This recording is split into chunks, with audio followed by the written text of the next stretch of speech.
Hey everybody, I want to show you how much you can accomplish with less than 100 lines of Python. And in this example, we're going to generate a bunch of permutations of the numbers 1, 2, 3, and 4. And we're going to try to do that in 92 lines of Python. So let's say you have the numbers 1, 2, 3, 4. You can permute them in 24 different ways, and in addition to finding the permutations of 1, 2, 3, 4, we want to have this concept of distance, which says like how far away is one permutation of those numbers from the other. So you have all these distance 1 permutations that are only transposing two numbers in the original permutation. So I think it'll be clear from this first example. If you take the numbers 1, 2, 3, 4 in their natural order, and then you permute them with the transposition of 1 and 2, all we're doing here is flipping the numbers 2 and 1. Likewise, with the transposition 1, 3, all we're doing is flipping the numbers 1 and 3. Otherwise, it looks like the original permutation. If we transpose the numbers 1 and 4, all we're doing is flipping the numbers 4 and 1. 2 and 3 stay fixed, and so on and so forth. And there are only a total of 24 transpositions or permutations of the numbers 1, 2, 3, 4, and they all have a certain distance from the original permutation, which is just the numbers ordered in their natural order. So the output of the program lists all the transpositions that we try to apply to the original permutation. So we can either switch the numbers 1 and 2, we can switch the numbers 1 and 3, we can switch the numbers 1 and 4, and 2 and 3, 2 and 4, or 3 and 4. And the only other thing that's interesting about this output is that we list the distance counts. So the first numbers here are how far permutations are from each other. There is only one permutation that is the distance 0 from our original permutation. And that is, of course, our original permutation. There are 6 different ways to permute the numbers 1, 2, 3, 4 with only a single transposition. And those are up here. You can see that the number down here is 6. And then there are 11 distinct ways that we can permute the numbers 1, 2, 3, 4 to another permutation of those numbers with only 2 transpositions, and where those transpositions are like the most direct way to create a permutation. So you can see the 11 instances of that. And then finally, there are 6 permutations of our original sequence 1, 2, 3, 4 that actually require us to transpose to do 3 sequences of transpositions. But let's go to the code. And again, this is only 92 lines of code, and it includes like some print statements to generate literally this README output is generated by this program, which I creatively call foo.py. So this might be surprising to you that the from lines 3 to 17, so like essentially like the first, 14 lines of the program after that print statement are implementing a very generic version of a breadth first search. Of course, this is something that, like, if you're ever doing coding interviews, you need to know how to do it. So the way that breadth first search works is it takes in a top element, and then it takes in a function that returns the neighbors of some element. So I make this little queue, and I put top into the queue, and then I make a depth dictionary, and I say that the depth dictionary of the top element equals 0. And what that's saying is that the top element is 0 distance from itself. and then I set the depth equal to 0, and then I say while we still have elements in our queue, I'm going to say that the depth is one more than the prior depth, and I'm going to start to create a new queue. But for every object in essentially the old queue, I'm going to iterate over all the neighbors of the object, and if the neighbor is not already in the depth dict, which basically means if the neighbor that I found has not already been discovered earlier in our breadth first search, then I'm going to say that the depth, that the value of the depth dict neighbor of the depth dict dictionary on the key of neighbor is going to be depth, and then I'm going to append this to our new queue.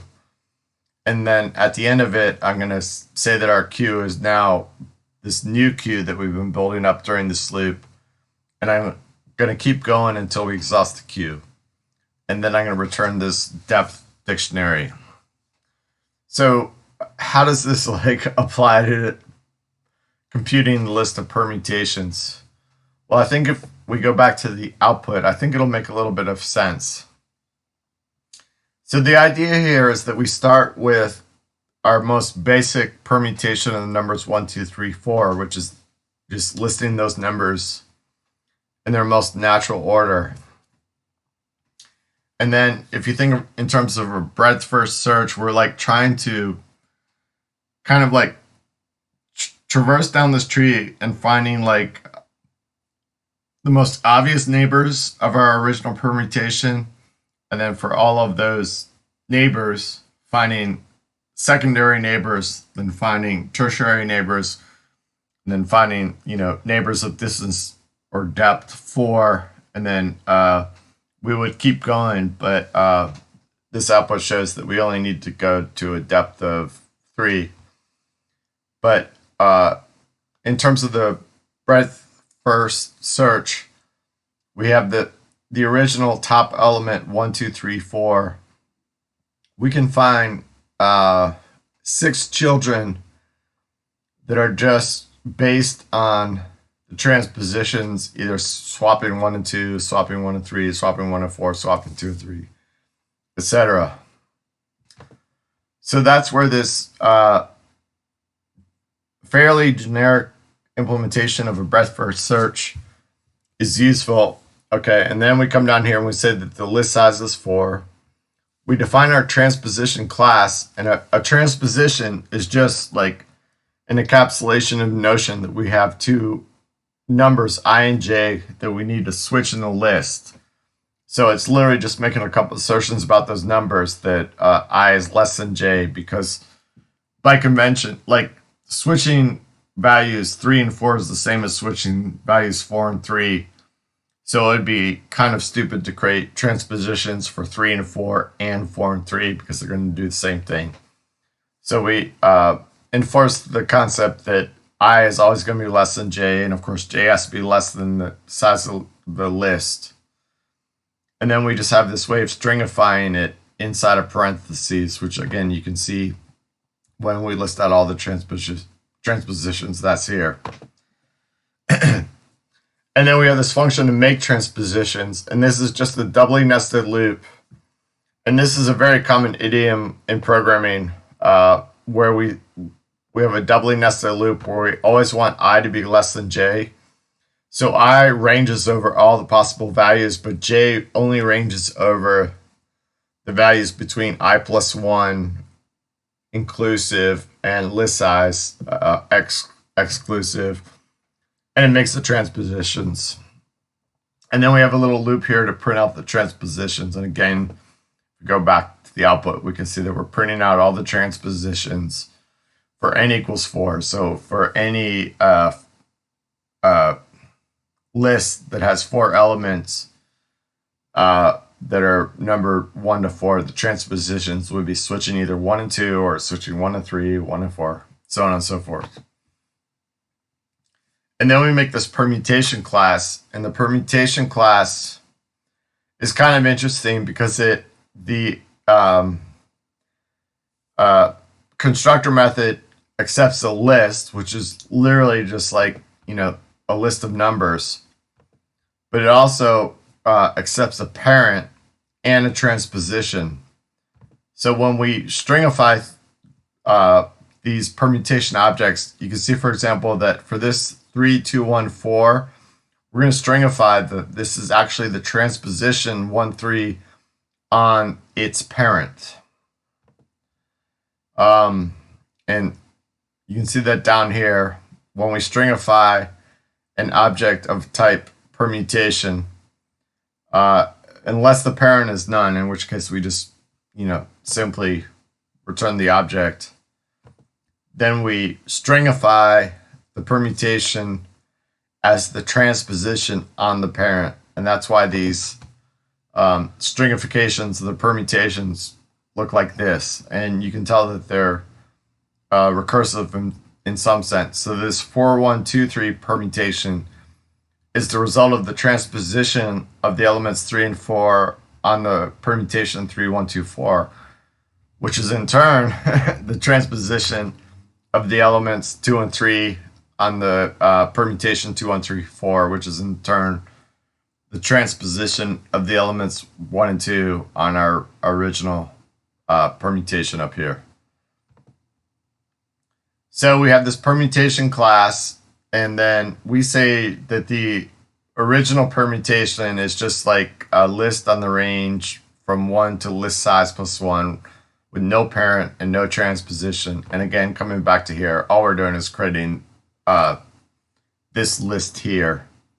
And I guess the only thing that makes us like a little bit complicated is that Python has 0 based indexing, but we want our permutations to be use kind of like the numbers, the natural numbers 1 through 4. But then we get back this dictionary distance, which is returned from our breadth first search. And then all we're doing is like printing out stuff. And if we go back to breadth first search, I think this will make more sense in the context of our sort of concrete problem here, which is that we're passing in this top thing, which in our concrete case is this permutation 1, 2, 3, 4. And then we're basically in this continuous loop where we're trying to find all the neighbors of our original top object. We say while q for object in q. So the first time through the loop, q is just this top element, which again, I kind of said this before, the original element is a permutation based on a list from 1 to essentially the size of the list, which in this case is 4. And so we're just doing a breadth first search where we start with this top level permutation and we keep trying to find nearby neighbors, and we keep going, finding nearby neighbors and other nearby neighbors until we've exhausted all the neighbors.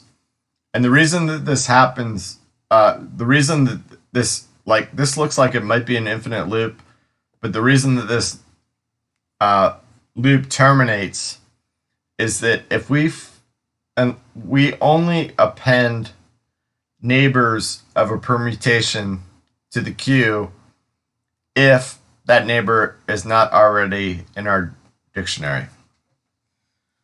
So anyway, I think I'll stop there. That's about 92 lines of code. I should probably do a follow-up video explaining the importance of the concept of permutations.